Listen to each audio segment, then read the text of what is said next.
रहे हैं। एक तरफ मातम है, दुख है, यहाँ फूल माला डाल रहे हैं। कोई आप पर कैसे यकीन करे? प्रधानमंत्री महोदय जी ने नया शिक्षा मंत्री चुना, एक ऐसे व्यक्ति को इस पद पर आसीन किया जिसने एक गर्भवती महिला के बलात्कारियों की रिहाई पर अपनी सहमति व्यक्त की, खुशी जताई। देश की करोड़ों लड़कियों को प्रधानमंत्री जी ने इससे क्या संदेश दिया? सर, अखबारों में है। अखबार में नहीं, मेरा कुछ भी बोल के चले जाते हैं क्या?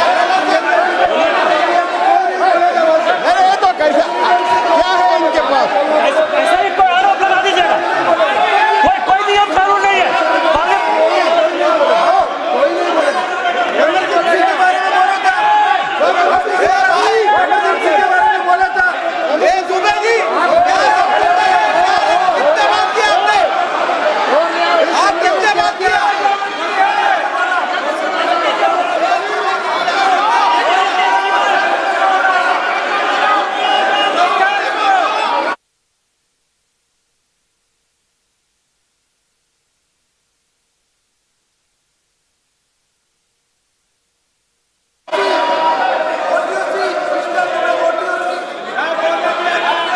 अध्यक्ष महोदय जी, जो श्रीमती प्रियंका वाड्रा गांधी जी बोल रही थी, तो बीच में उनके वहाँ से भी टोका टोकी पहले भी हुए, हमारे यहाँ से भी हुए थे।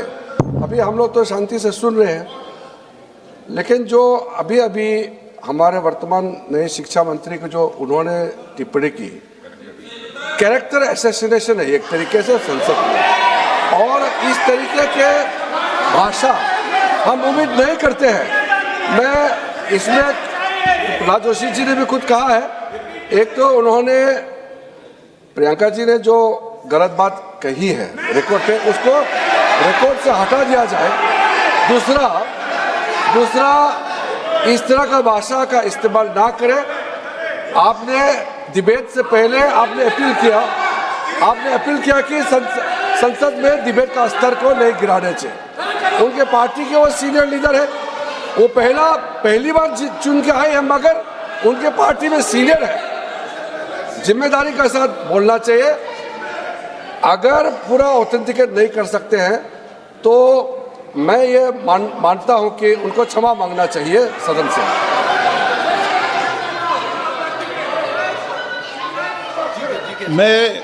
मेरा मत ये है, सदन के अंदर ये सदन सर्वोच्च लोकतांत्रिक संस्था का सदन है।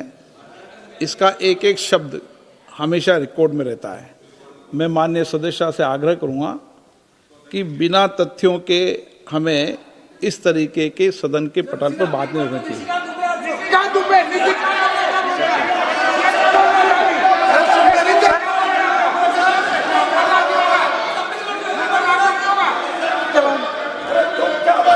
ये तो डिलीट कर दिया, लेकिन आगे भी वो भी डिलीट करा सर। ये तो किसी का बोलता, वो भी ये सीधे क्या बोल रहा था, क्या कर रहा था सर जो प्रहलाद जोशी जी ने बिल्किस बानो के बलात्कारियों की रिहाई पर जो बयान दिए, उसका प्रमाण मैं आपको दे दूंगी, मैं भेज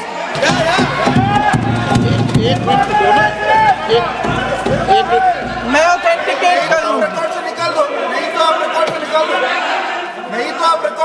स्पीकर का डायरेक्शन 115, उनको पहले ऑथेंटिकेट करने के लिए सर, ऑथेंटिकेट करेंगे उसके बाद वो आगे बढ़ेंगे। ऐसा नहीं होगा, पहले ऑथेंटिकेट करने दो सर। उनको ऑथेंटिकेट करने के लिए कहिए, ऑथेंटिकेट करने कहिए उनको। एक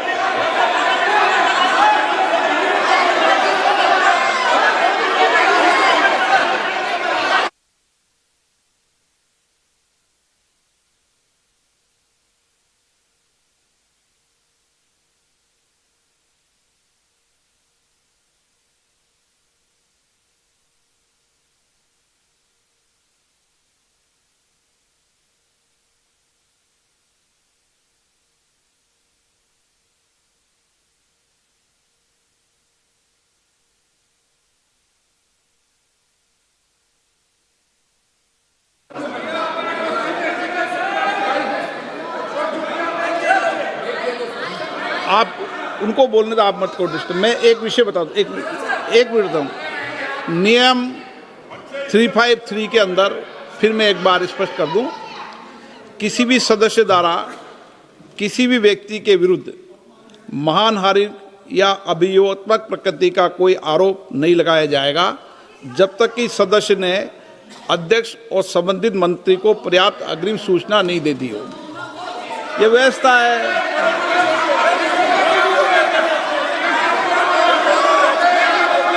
क्या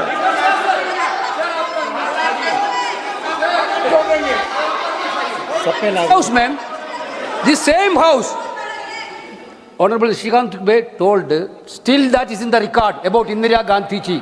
Still that is in the record. Still that is in the record. Sir, you are not removed, sir.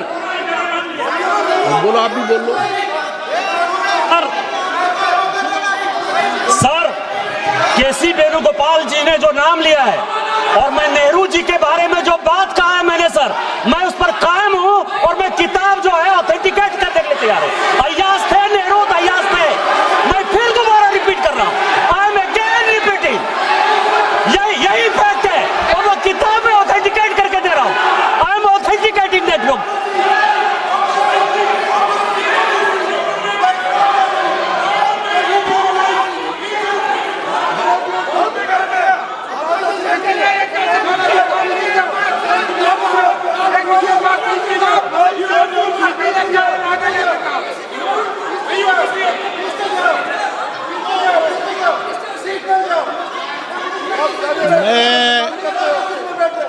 मैं जब आसन पर होता हूं, जो मैं व्यवस्था देता हूं, चाहे सत्ता पक्ष हो या प्रतिपक्ष हो, मैं समान व्यवस्था देता हूं। मैं जब आसन पर होता हूं,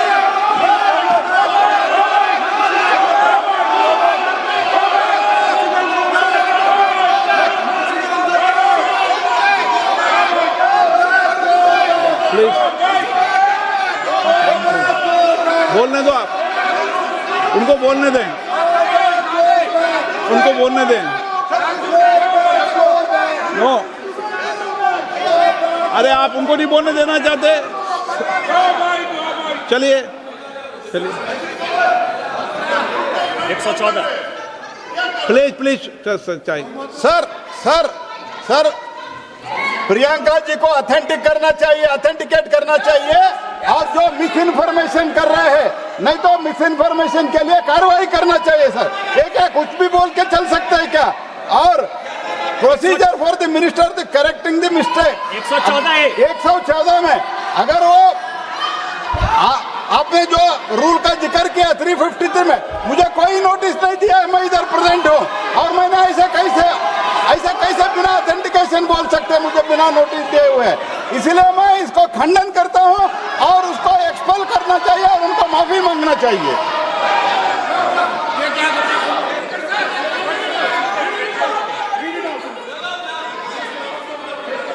नहीं, ये चैप्टर आगे नहीं बढ़ेगा सर। बिल पे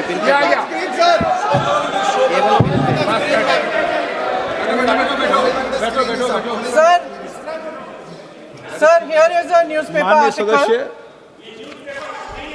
सर अरे आपने पूरा बुक ही ले गया आपने बुक ही ले गया सकता है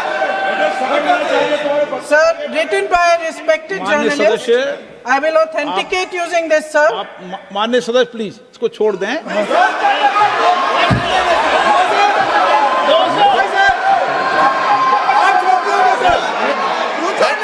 नहीं बात सर, आकाश जोशी जी अपने बयान का इस खंडन कर विधेयक रहे पर ही हैं क्या? चर्चा होगी। आप इस बयान का खंडन कर रहे हैं क्या नहीं, जोशी जी से माननीय पूछेगा? सदस्य, मैं आपसे फिर आग्रह कर रहा हूं, इस सदन में इस विधेयक पर ही चर्चा होगी। फिर भी नो, ये विधेयक का विषय नहीं है। आप नो, आप बोलो तो विधेयक पर बोलो, ये मेरी अपेक्षा आपसे। प्लीज सर, कभी- छोड़िए, ये रख दो। इस विषय को छोड़िए।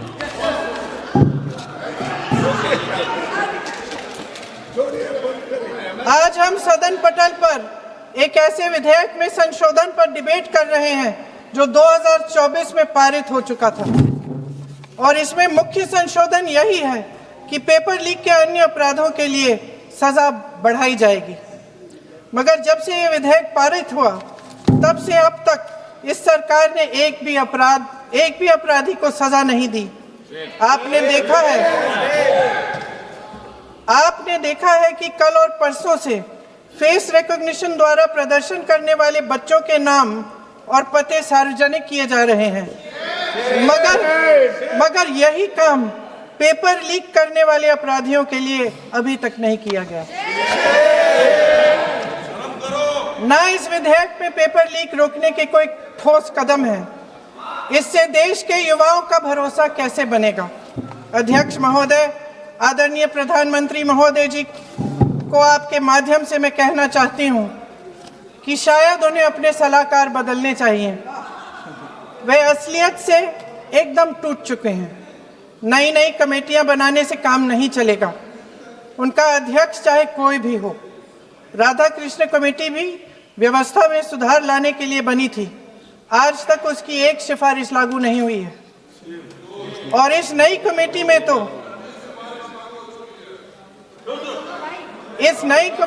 तो एक एक्स-आईबी चीफ, फिर चिल्लाएंगे, एक एक्स-आईबी चीफ, एक आईटी कंपनी के मालिक और एक गौमूत्र के विशेषज्ञ भी हैं।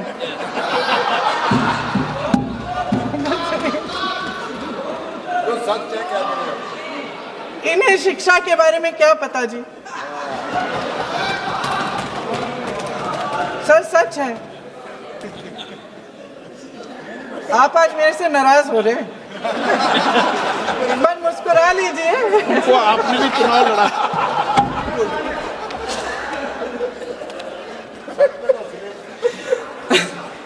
सर, फास्ट ट्रैक कोर्ट्स का रिकॉर्ड पहले से ही बहुत खराब है। वैसे भी कल की सुनवाई में सीबीआई का वकील पेश ही नहीं हुआ। संसद में विपक्ष को दोषी ठहराने से, खोखले राजनीतिक खेल खेलने से काम नहीं चलेगा। आप जेन जी का भरोसा वापस जीतना चाहते हैं तो नए एंगल से अपने फोन से नए वीडियो बनाने से नहीं होगा।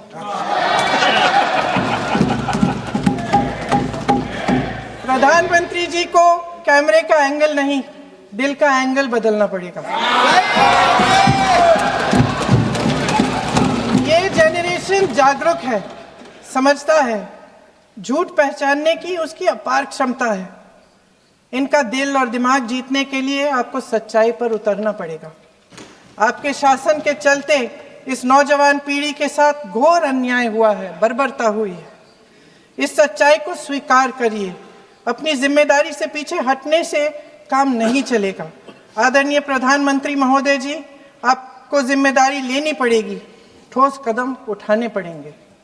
शिक्षा विशेषज्ञों को इकट्ठा कीजिए, छात्रों, अध्यापकों, सभी स्टेक होल्डर्स को साथ लेकर, अन्य विचारधाराओं के थॉट लीडर्स के साथ गहरी चर्चाएं करवाकर एक नई शिक्षा प्रणाली तैयार कीजिए। मौजूदा नेशनल एजुकेशन पॉलिसी में 8 महीने तो एग्जाम चलते हैं, अध्यापकों को पढ़ाने का समय नहीं मिलता। सिर्फ आरएसएस के लोगों से भरने की बजाय सिस्टम को शिक्षित, एजुकेटेड, उन्नत और उदार दृष्टिकोण के लोगों से भी भरिए, जिनकी योग्यता सिर्फ उनकी विचारधारा न हो। रोजगार पैदा करने के सख्त कदम उठाइए, इस पर फोकस करिए। मेडिकल कॉलेजेस की संख्या बढ़ाइए, चिकित्सा शिक्षा का विस्तार कीजिए, ताकि ये बच्चे जो मेहनत कर के भी अपने भविष्य नहीं बना पा रहे हैं, एक उज्जवल भविष्य का सपना देख पाए। अध्यक्ष महोदय, छात्रों को सड़क से हटाया जा सकता है, लेकिन उनके सवालों को नहीं। हर लाठी जो किसी लड़की पर, किसी लड़के पर चली है, वे बच्चों की पीठ से ज्यादा सरकार की साख पर पड़ी है। देश के नौजवान न्याय मांग रहे हैं, भीख नहीं। वे यहाँ सरकार गिराने नहीं, अपना भरोसा बचाने के लिए आए थे। अध्यक्ष महोदय, आपके माध्यम से मैं सरकार को कहना चाहती हूँ, अपनी साख बचाइए, अपनी नीयत ठीक करिए, अपनी अकड़ का इलाज कीजिए। अपने वादों पर अमल कीजिए। आपके शासन में हमने बड़ी बड़ी चोरियां देखी हैं। चुनाव में वोटों की चोरी, राम मंदिर में चंदा की चोरी, आपके उद्योगपति मित्रों द्वारा देश की संपत्ति की चोरी, किसानों की जमीन की चोरी, लेकिन सबसे बड़ी चोरी, हाँ ठीक है, सबसे बड़ी चोरी तब हुई। कहिए, बोलिए।